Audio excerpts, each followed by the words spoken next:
Israeli government is not concerned with its hostages. If they were, they would have engaged in good faith negotiations. The diplomatic negotiations led to the relief of 136 hostages. That wasn't any military operations. After 5 months, they've only extracted 2 hostages. We know that the families want a truce. We know that the government is opposing a truce. We know that the concern is not the hostages.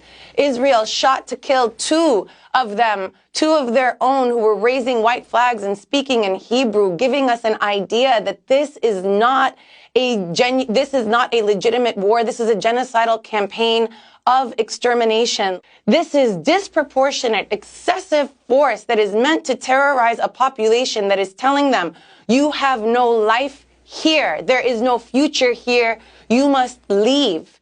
That is the message that is being sent. There is a concept in international law known as state responsibility, where a state must deal with the consequences of its actions. Israel cannot say that it is now fighting a war of self-defense, which it doesn't have a right to under international law, against territory that it occupies. But if those actions are illegal, it must bear the consequences for them.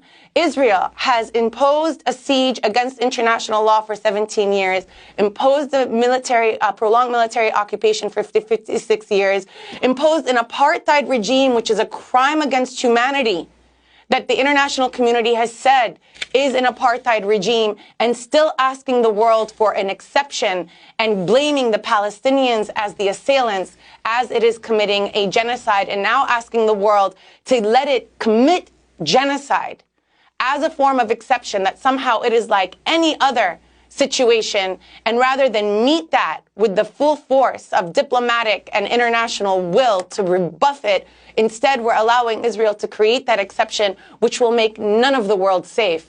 When other powerful countries and nuclear powers decide that they want to decimate inconvenient population, a native population as in this case, in order to fulfill its national interests, it defies all of the logic of international legal institutions and international law, which are set up to regulate things like this in this very moment.